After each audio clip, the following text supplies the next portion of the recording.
voulez que je me mette un doigt dans le cul en live là tout de suite maintenant, comme ça on se dit que c'est pas préenregistré? Arrêtez de vraiment, hein. Il y a des Illuminati parmi vous, levez la main vraiment, parce qu'à mon avis il va y avoir du spam dans le chat là. Non mais ce mec méprise mais totalement son public en fait. Il dirait tout de suite c'est bon, je suis coupable, c'est moi, j'ai tout fait, que les gens auraient plus d'empathie pour lui s'il avait avoué. Les gens se fichent de tes preuves là, hein. Ils veulent absolument pas t'écouter. Le drama Sylvain Lévy et Pierre Chabrier de Villebrequin, le drama de l'année, que dis-je du siècle, que dis-je du millénaire. Alors on va pas repasser en revue hein, ce drama qui dure depuis l'année dernière. Bon vous savez, il est question pour ceux qui suivent du rachat de la légendaire Fiat Multipla, et ensuite il y a eu quelques petits cafouillages juridiques, et depuis ce couple s'est séparé, hein, voilà, ils ne s'aiment plus, ils ne daignent plus travailler ensemble. Et bien oui, depuis ces derniers jours, et en fait même depuis hier soir et il y a 2 jours, et bien ils se répondent encore. Sylvain a fait une réponse d'1 heure, et avec Pierre donc qui a enchéri hier soir pour expliquer que tout cela n'était que un odieux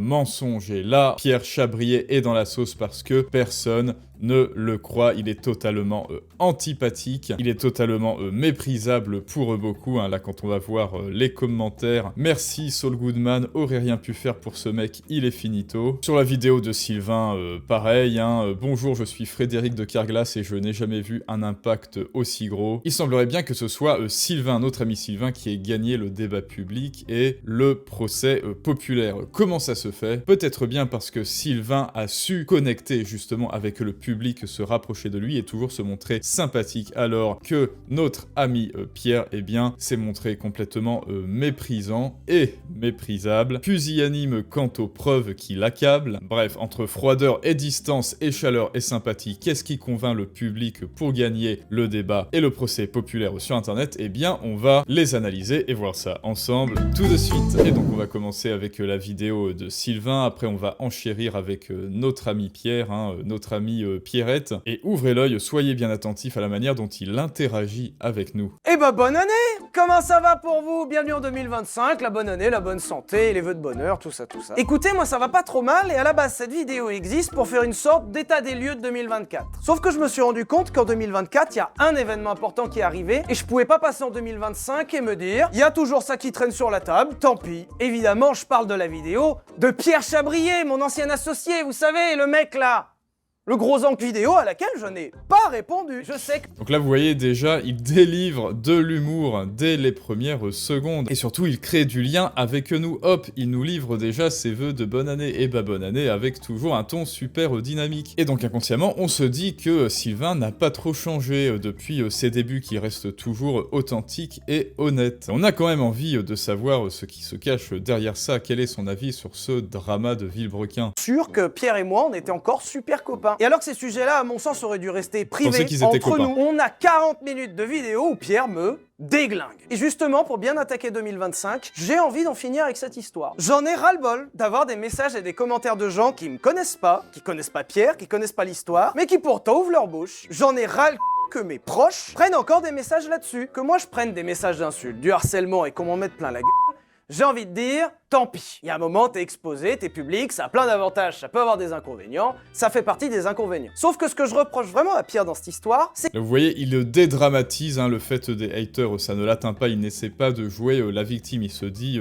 tant pis. Mais toutefois, il assiste bien sur le fait que s'en prendre à sa famille, c'est totalement injuste. C'est qu'il a vraiment mitraillé tout le monde. Et ça y est, c'est officiel, j'en ai marre. J'ai tout fait ces 6 derniers mois pour que cette affaire reste privée.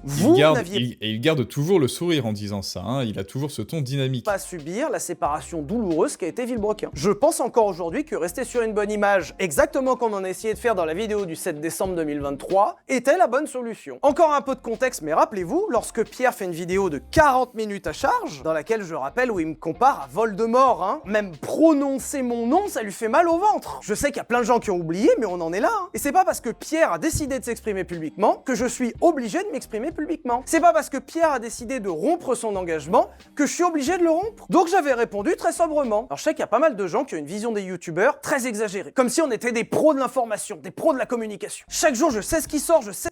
Bah moi je trouve que là, en termes de communication, il se débrouille plutôt pas mal, hein. Il a un ton péchu, dynamique, il commence directement à se connecter à nous. Là, je sais pas pour vous, on a envie justement, nous aussi, de se connecter à lui et de l'écouter. Là, au final, il ne délivre pas encore de preuves, il ne rentre pas dans le vif du sujet, hein. Là, vous voyez, il nous prépare, il nous fait une petite exorde, mais il a capté notre attention et on a envie de l'écouter. Et ce qu'avait dit un abonné sur un post hier soir, ben c'est vrai aussi, il y a une ambiance cosy, vous voyez, un peu chaleureuse, petite lumière jaune, c'est accueillant, c'est cosy, rien qu'avec l'ambiance colorimétrique hein, et lumineuse, il nous dit déjà bienvenue, il nous dit bienvenue dans ses gestes et dans l'image. La vérité c'est que quand Pierre a sorti sa vidéo, et il fait de l'humour. On a eu l'air super con. Qu'est-ce que tu veux répondre? Surtout que c'est des moments où t'as tout le temps tort. Tu réponds t'as tort, tu réponds pas t'as tort. Dans un moment aussi important que celui-là, je suis comme vous. Je sais pas quoi faire. Et conformément à mes valeurs et aux avis des gens de mon équipe, je suis comme vous, je ne sais pas quoi faire, je me rapproche de vous. J'ai décidé de pas répondre. J'ai pensé sincèrement que les gens allaient respecter ce concept propre de ne pas répondre. Et en soi, j'étais vraiment parti pour continuer sur cette ligne, malgré tout ce que Pierre a pu me faire, que ce soit en privé ou en public. Sauf que là, ça y est, j'en ai marre. J'en ai marre que Pierre Chabrier, depuis août, fasse n'importe quoi. Là, j'en ris. Et là, vous voyez, il dit « j'en ai marre, et pourtant, est-ce qu'il fait la gueule? Non, non, il nous dit toujours ça avec le sourire. Donc là, je pense qu'il va commencer à rentrer dans le vif du sujet, il va nous parler du vol et tout. A volé l'argent du compte Villebrequin. Ah bah ouais. Alors, c'est pas une blague. Pierre, avec la complicité de l'agence bancaire LCL de Chantilly, chez qui il a 8 millions d'euros. La complicité marche vachement bien quand t'as plein de millions d'euros là-bas. Il a extrait un chèque de banque du montant total du compte, et aujourd'hui, ce chèque de banque est sur son bureau. Et c'est d'autant plus grave qu'aujourd'hui, en tant que président de Villebrequin, je ne peux pas payer les 92 000 euros d'impôts qu'on doit, puisque Pierre a le chèque en otage. Là, vous voyez, donc, il a sorti des chiffres, hein. Je vous ai dit, les chiffres, les stats seuls ne fonctionnent pas, mais avant, il nous a cuisiné, il nous a préparé, il nous a fait ouvrir nos écoutilles. Et donc, on l'accueille mentalement, émotionnellement, et on est prêt à lui donner une auréole sans conteste. Tiens, d'ailleurs, il en a une petite ici, d'auréole symbolique. Sur son bureau. Si vous posiez la question pourquoi les miniatures du Multipla sont pas arrivées, c'est parce que je peux pas payer l'entreprise Solido qui est censée les fabriquer. Ça fait des mois que je peux pas les payer parce que Pierre a en otage le chèque. Et lui actuellement il s'en fout. Il a l'argent des impôts, l'argent des miniatures du Multipla, et il les garde sur son bureau. Moi le chèque je l'imagine vraiment comme les chèques télé, les énormes là. T'imagines le battage de couilles quand tu sais qu'il y a une partie de la Il nous fait imaginer, hein, là c'est de l'illustratif et c'est bien aussi. Communauté qui attend les miniatures, et que là au premier cambriolage l'argent disparaît. Alors dans toute cette histoire il y a un truc qui me flingue de rire, c'est que j'ai reçu plein de commentaires de gens qui me disent « Rends l'argent ». Alors en vrai, la querelle autour de Villebrequin à la base n'a jamais été une question d'argent, mais t'as quand même... Ouais, ça c'est durant la première vidéo hein, de monsieur, notre ami Pierre. C'était au moment où il avait fait couler une petite larme, semaines non, c'est pas ça. Et à Julien, en fait. Pardon. Ok. Ouh là là là là, voilà, donc c'était les petites larmes. Et vous voyez d'ailleurs, hein, le décorum, bah en fait, il n'y a pas de décorum, et l'ambiance lumineuse, l'ambiance colorimétrique, c'est quoi? C'est gris, sur fond gris, c'est « Ah, tout est triste, je suis déprimé, je suis une petite victime, tout est sobre ». Alors que là, petite réponse, eh ben, c'est plutôt lumineux et cosy, n'est-ce pas? Des gens au fond de la classe, en fait, comme ils savent pas quoi dire, ils disent « Rends l'argent ». T'as compris un truc, toi? Non. Viens, il pleure. Ouais. On va mettre quoi en commentaire? Rends l'argent. Mais c'est pas une histoire d'argent. Non. Petite scène. Mais Pierre, il pleure. Et bah pour... Ça c'est... oui, bon, c'est drôle. Là, vous voyez, il nous a sorti une petite scénette pour illustrer l'aspect absurde, hein. C'est un retournement par l'absurde. Ce que disent mes haters, c'est absolument absurde. Regardez comment est-ce qu'il se comporte. Et il utilise l'humour, hein. L'humour, justement, pour connecter avec nous. Une fois, s'il y a un moment où il faut mettre en l'argent, c'est là. Et c'est pour ça que dans cette vidéo, on va passer en revue absolument tout ce que Pierre m'a reproché. On va prendre quasiment tous les points. Pourtant, ça dure 1 heure, sa vidéo dure 1 heure, et je suis sûr que le taux de rétention est absolument dingue, absolument ouf. Évidemment, on va pas tous regarder, hein, c'est des petits extraits. Je pense que là, il va commencer à parler de notre ami Pierre et de déniveler certaines preuves. C'est comme ça qu'Arthur et Joseph passent un coup de fil à Pierre. Quand ou pas. Et c'est là où je me dis, mais attends, si on veut... Donc là, il parle de la Phaeton. Vendre un truc qui appartient à l'entreprise, il faut l'accord des deux. Enfin, on est d'accord, on peut pas vendre un actif de la société sans que les deux soient au courant et d'accord. On est pas d'accord? Comment ça, on n'est pas d'accord? Et c'est comme ça que je pose Encore une scénette. innocemment la question à mon avocate. Puisqu'on est dans les imitations d'appel, du coup je vous le fais, ça a donné un salut salut. Pierre a dit un truc vachement bizarre sur la Phaeton, il a dit qu'il pouvait racheter un actif sans me poser la question. Comment ça c'est vrai? Ah il peut le faire. Ah d'accord, il peut racheter un truc sans que je sois au courant. Et sans mon avis. Ah putain, c'est fou quand même. Attends, j'ai un double appel. Alors là, ça mange pas de pain ce qu'il vient de faire, mais justement, il vient de vulgariser quelque chose de chiant, c'est-à-dire l'administratif, le juridique, j'appelle mon avocat pour faire des procédures. Et lui, il nous mime tout ça de manière vivante, enjouée, péchue. Il ne nous sort pas un jargon administratif, vous savez, en tant qu'administrateur, gérant de la boîte, nous avons 50% des parts, blablabla, avec un ton monocorde. Non, non, lui, il mime, il fait des scénettes, et donc on a envie de le suivre. Malgré les dramas qu'il peut y avoir, hein, il peut très bien dire, je pense qu'il le dit, oui, il arrête pas de tromper sa copine, etc. Mais c'est toujours dans un ton ultra enjoué. Ça n'est jamais vraiment sur le ton de la remontrance, vous voyez, c'est toujours avec le sourire. Le contexte commence sur une phrase qui personnellement m'a assassiné. J'ai perdu mon couple à cause de cette aventure. Pas possible. C'est pas possible, c'est pas possible, c'est pas possible d'être un menteur comme ça. Personnellement, j'aurais plutôt dit que c'était l'adultère qui lui avait coûté son couple. Tromper sa meuf chez Pierre, c'est un sport olympique. Hein. Déjà dans la vidéo du karting qui est sortie le 20 octobre 2019, ça date. On y voit plusieurs fois une personne qui cadre, mais un peu cachée. On la voit vraiment pas trop et elle est même pas créditée. C'est sa maîtresse dans le plus grand des calmes. Il y a sa maîtresse qui cadre sur nos vidéos.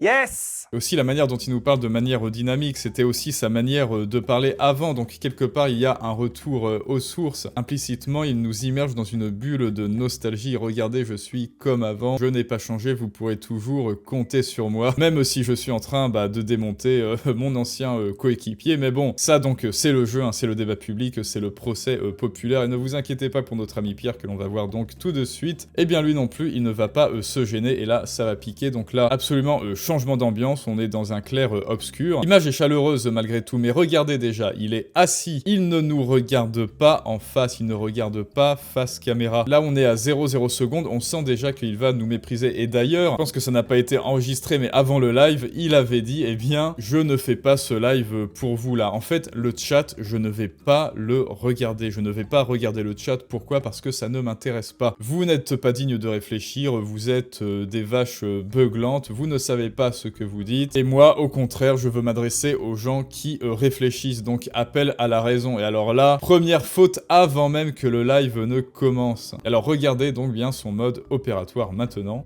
Donc je vais rafraîchir un petit peu des mémoires, et puis je vais surtout vous apporter quelques informations supplémentaires.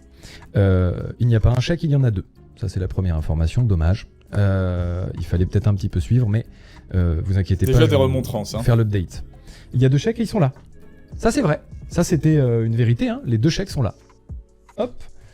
Ça c'est factuel, c'est vrai, effectivement. Donc ça c'est une vérité.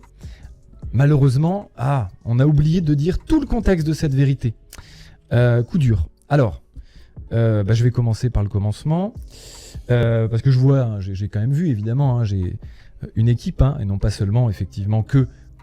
Vous voyez là, enfin bon, on va direct couper, mais c'est laborieux, hein. Sa manière de parler est laborieuse, il bafouille. Il est calme ensuite, hein. Il est calme, mais ça se voit qu'il est un petit peu dans le mépris de ceux qui ne peuvent pas le comprendre. Lui, il ne nous ouvre pas la porte, et donc, quelque part, on n'a pas envie de prendre son parti, hein. Vous vous rappelez les commentaires, hein. Il t'a fini, arrête les réseaux sociaux, plus personne ne te croira. Et pourtant, concrètement, enfin, on va le voir, hein, il va sortir des papiers et tout, mais personne n'a envie de le croire, en fait. Lupin, visiblement, même si ça n'a absolument aucun intérêt pour vous, puisque c'est pas votre argent, en soi, hein, finalement. Voilà, non mais ça. Si ça n'a... Vous l'avez entendu, ça, hein. Dans la vidéo d'hier. Et donc on a un petit peu épluché tout ça, et donc je vais répondre aux choses qui reviennent le plus finalement.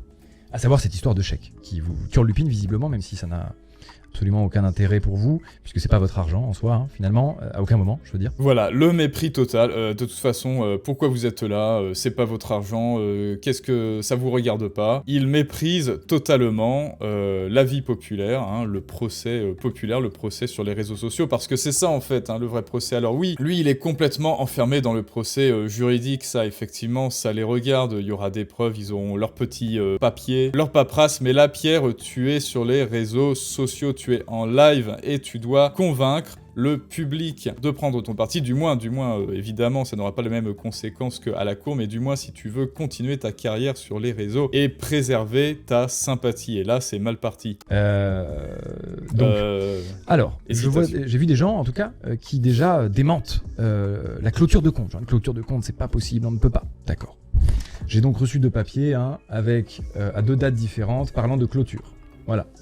Je vous invite à faire des screens et vous les regardez chez vous, vous faites vos vies. Voilà, il ne nous facilite absolument pas la tâche, vous faites vos vies, de toute façon, voilà, moi j'ai pas de temps à perdre. Donc ça, c'est les 2 papiers de clôture de compte, voilà, tout simplement. Donc c'est comme ça, c'est là, ça existe. Une clôture de compte, ça existe, et visiblement ils ont décidé carrément de l'envoyer 2 fois, au cas où on n'aurait pas bien vu. Son live dure aussi longtemps que la vidéo de Sylvain, et lui je pense bien que sa rétention était vraiment bien moins performante. C'est-à-dire que tout l'administratif de Villebrequin, absolument tout, d'accord, il n'y a que 4 lettres, tout. Je m'en occupais, mais tout, tout. Voilà la raison pour laquelle le siège social a été décidé d'être redirigé vers chez moi, puisque vu que je gère absolument toute la paperasse et tout l'administratif de Villebrequin, il fallait bien que ça vienne chez moi, tout simplement. Donc c'était en accord absolu de tous les deux, enfin il n'y a rien qui est fou là-dedans. Quand Sylvain parlait d'administratif, c'était dynamique, c'était créatif, il réveillait notre imaginaire, il faisait des petites scénettes là dans sa pièce, et lui il nous parle avec un jargon juridico-administratif chiant. Il veut absolument installer une distance entre lui et nous. De clôture de compte, mais on avait aussi été averti par mail, etc. évidemment. Ceci, c'est juste pour vous remettre le contexte du fait que c'était un courrier qu'on a reçu. Hop, c'est cadeau, je vous invite, il est là, vous le prenez et vous le lisez chez vous. Je suis pas une liseuse non plus. Ce document est là. Je suis pas une liseuse non plus, le mépris total quoi du mec. Pour effectivement nous prévenir qu'il voit qu'il y a des malversations, qu'il y a des problèmes dans les virements qui sont effectués, etc. Et que donc il nous invite à prendre un administrateur. Et on va reparler de cet administrateur ce soir parce que c'est très important pour cette histoire de chèque notamment. Et donc ça c'est ce courrier qui montre qu'effectivement il y a clairement des versements qui sont absolument illégitimes et que la banque ne considère pas comme normaux. Il nous a pris pour ses avocats en fait. Il essaye de nous présenter des preuves, des papiers, les chiffres, le A+B, mais il faut d'abord créer une connexion. Là vraiment ça fait le technicien bureaucrate, procédurier chiant. Là, on a donc un avis de rejet. Avis de rejet. Un avis de rejet donc. Présente les trucs. D'un chèque qui a été fait. Hop, donc ça c'est la copie du chèque. Hop là. Donc c'est pas le même chèque normalement qui est là. C'est un autre chèque qui a été fait par Sylvain pour l'encaisser sur ce dit compte qui finalement a été créé quand même sans mon autorisation et sans surtout me donner des accès, etc. Enfin, donc. Je suis quand même étonné. Donc évidemment, le LCL, voyant que ce compte sort de nulle part et n'est pas validé par tout le monde, il y a un rejet. Un robot dirait ça, ce serait pareil. Il n'y a absolument aucune dynamique, aucune énergie. Il nous balance des papiers à la gueule. Tenez, lisez, c'est bon, je suis pas une liseuse non plus. Si vous êtes intelligent, vous saurez faire la part des choses. C'est bon, c'est pas moi qui vais faire le boulot. Aucune ouverture émotionnelle envers son public. Et donc on a vraiment... on a envie de couper en fait. Hier soir, vous pensez avoir des preuves, mais il n'y a aucune preuve dans cette que vous ayez dans ce sens-là. Pourquoi ? Je vais vous expliquer très rapidement parce qu'il faut quand même que vous ayez le contexte, encore une fois. Et d'ailleurs, il a commencé son live avec un mépris « Je ne cherche pas à vous convaincre ». Si tu ne cherches pas à nous convaincre, pourquoi est-ce que tu fais un live d'1 heure en disant « Je vais vous expliquer, c'est important ». Aucun contexte hier soir. Vous pensez avoir des preuves, mais il n'y a aucune preuve dans cette vidéo. Vraiment, vous pensez, vraiment, je vous assure, c'est normal. Vous avez plein de screens, plein d'images, plein de choses. Vous pensez que c'est des preuves, et c'est normal. Malheureusement, ces choses-là, sans contexte, ne sont rien, vraiment. Et j'insiste, vous verrez, la preuve, déjà en est, je vous apporte d'autres éléments qui finalement changent un petit peu la donne. Les gens se fichent de tes preuves là, ils veulent absolument pas t'écouter. Sur le fait de ce chèque, je n'ai rien volé donc. Et pareil, c'est pas moi, monsieur. Les accusations diffamatoires comme du vol alors que ce n'est pas le cas du tout sont répréhensibles, je le rappelle. C'est important quand même, il faut se rappeler encore une fois, le choix de l'illégalité, le choix de la légalité de mon côté, il est important. Évocation de conséquences juridiques dans un live, alors je sais pas, Twitch, YouTube, etc. C'est vraiment... Mais le mec nous a pris pour ses juristes. Tu dois parler le langage de ton public si tu veux qu'il t'écoute. Pierre. Tous les deux à 50-50. Eh bien, c'est là le problème. C'est qu'il n'y en a pas un 49 à un 51. Et effectivement, je vois un message que c'est préenregistré. D'accord. Let's go. Disons que c'est préenregistré. Vous voulez que je me mette un doigt dans le cul en live là tout de suite maintenant? Comme ça, on se dit que c'est pas préenregistré? Arrêtez de... Vraiment, hein. Il y a des Illuminati parmi vous? Levez la main, vraiment. Parce qu'à mon avis, il va y avoir du spam dans le chat, là.